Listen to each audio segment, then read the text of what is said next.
Yan, good morning guys. Magandang umaga po sa lahat. Ito po tayo at tayo ay pupunta ngayon dito kila nanay. Tignan ko yung aking mga alagang mga manok. At ito nakita ko si nanay na nagwawalis. Ito po si nanay mga guys. At mabuti naman at nakita natin siya na nagkataon may ginagawa siya. Nay! Nay! Lingon ka dito. Ayan o, gusto kitang ipakita sa mga viewers para makilala ka nila. Nay, ilang taong ka na?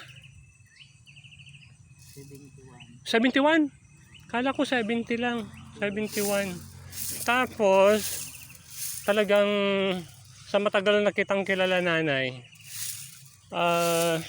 paano nga pala yung ano mo rito? Paano yung pangkabuhayan mo? Saan kumukuha ng pangkabuhayan mo? Yung mga pangkain mo, ganon. Dun sa konting ayun, pension sa SSS. Magkano naman yun, Nay? Tuwing buwanan. Yun naman ang kinabubuhay mo. Yun, okay guys, ito nakilala nyo na si nanay. Ito siya, mabuti at andito naman yung kanyang apo. Ano nay, ano masasabi mo kay apo mo nanay? Ha? Ha? Sa bagay, ilang araw pa lang naman siya nang dumating dito. Sige na, kausapin ko nga itong si Andre. Ito si Andre mga guys, abala sa paglilinis, nagdadamo para maging maayos yung kanilang kapaligiran at yung mga halaman ay tumubo at lumaki at magbunga. Sige lang Andre, ayusin mo at yung okra medyo anuhin mo, ayusin mo para hindi mamatay at magbunga yan, mapakinabangan pa. Ako yung nagtanim niyan. Oo, siguro Andre ikam iti pasok na ata, ikam iti tugkel na tapnohang matukol wennohang agswak. Ikam ti pang suporta na. Maganda naman at andito ka na katukatulong ni nanay. Bisitahin ko nga muna mga guys yung aking mga alagang manok. Wala na, nagkalat na naman yung mga alaga kong manok. Ito yung bagong pisa. Nakalimutan kong dalhin yung aking ipapakain na feeds. Ito pa yung isa. Meron din siyang mga bata-bata pa na mga anak.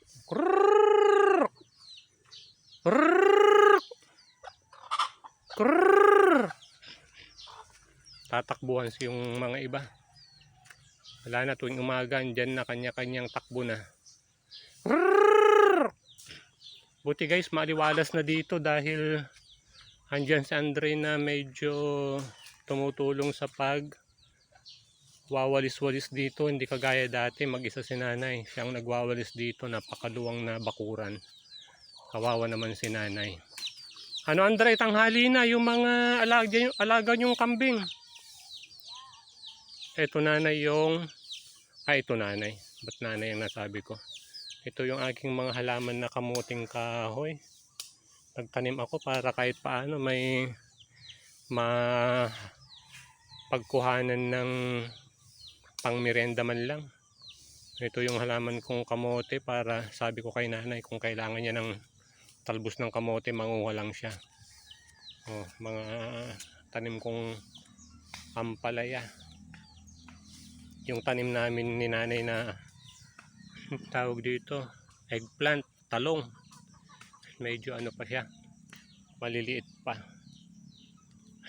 Yan.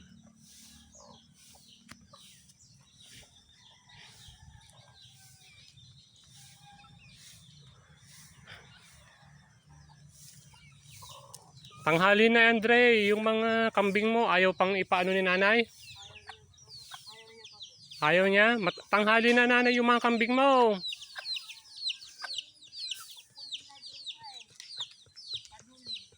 Ampay na ay.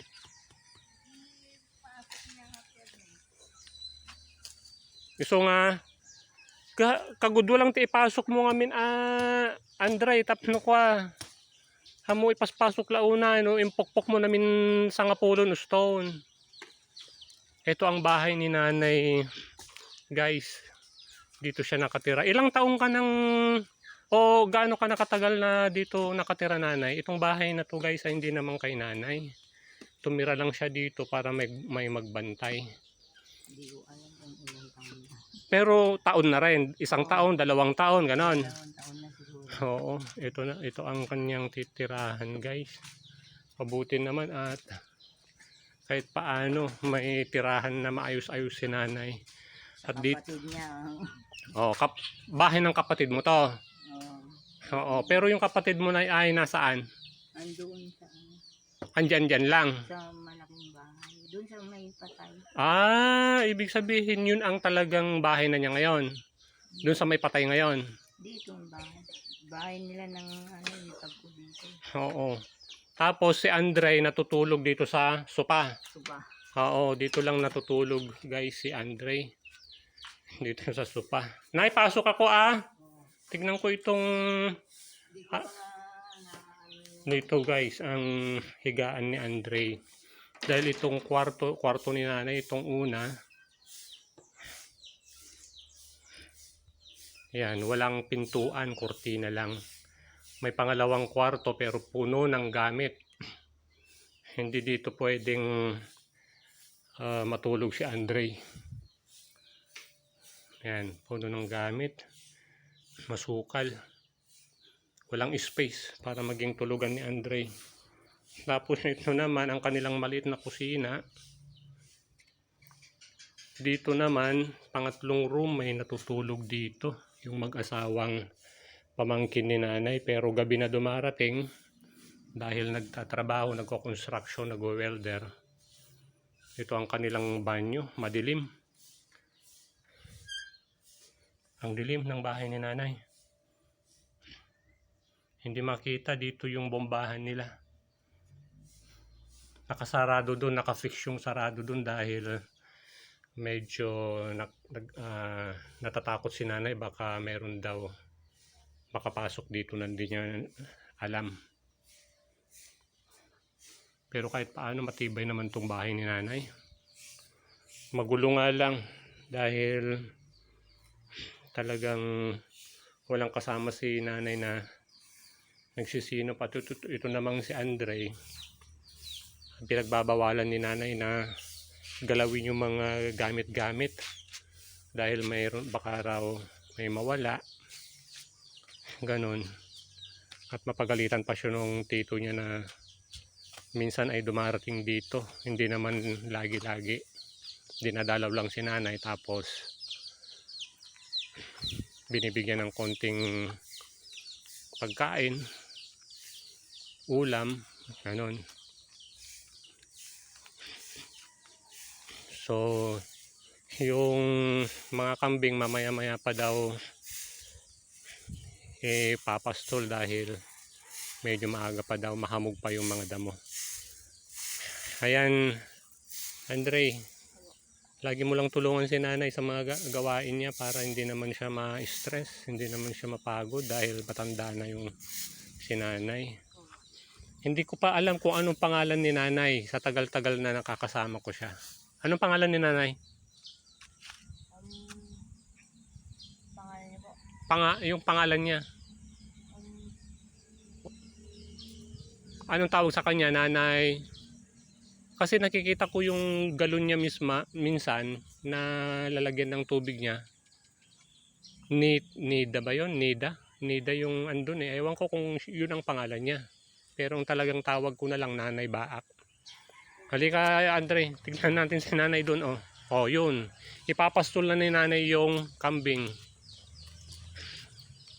Ayan guys si nanay.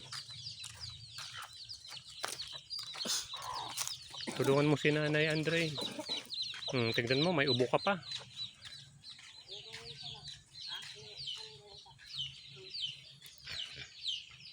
Yan guys, may alagang kambing si nanay, mag-asawa. pero ipinaalaga lang ng kanyang pamangkin din. Para kapag kananganak merong porsyento si nanay.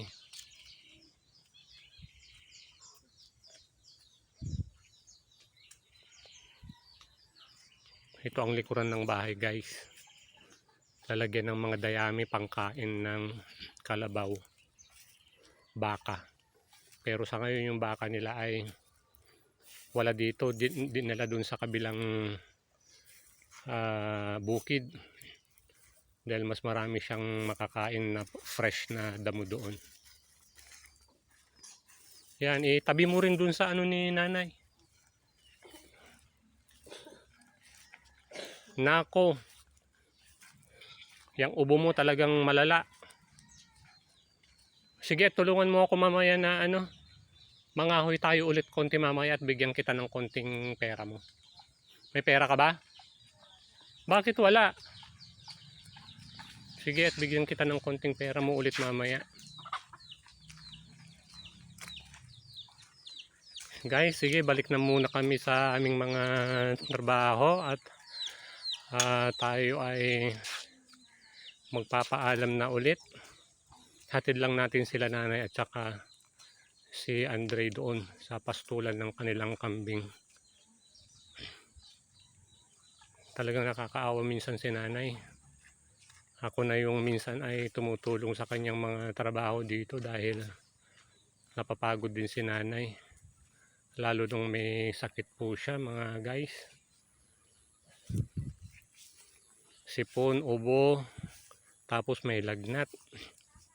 Tapos walang dumarating na dumadalaw sa kanya na mga pamangkin niya. Maganda tong lugar nila guys dahil ito maraming mangga. Ayan, minsan sinasabihan ako ni nanay na manguha ako ng mga mangga dahil nahuhulog lang yung mga bunga. Sayang din naman.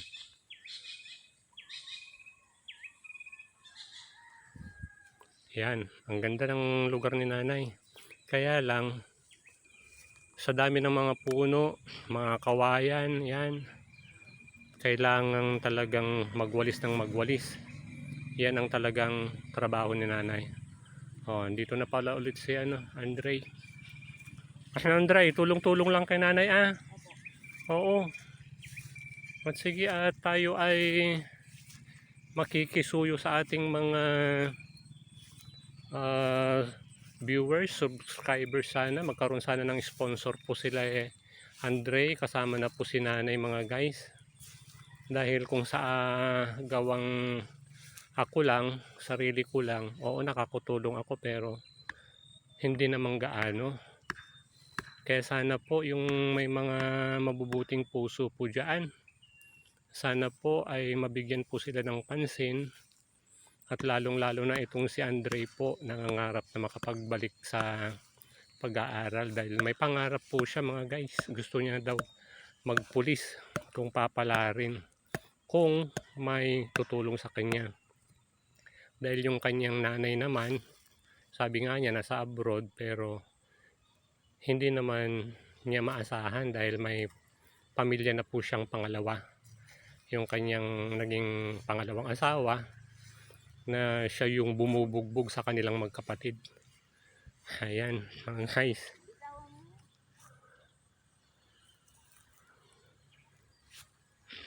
O, sige na. At magpaalam muna tayo. Andre, paalam muna. Okay. Salamat.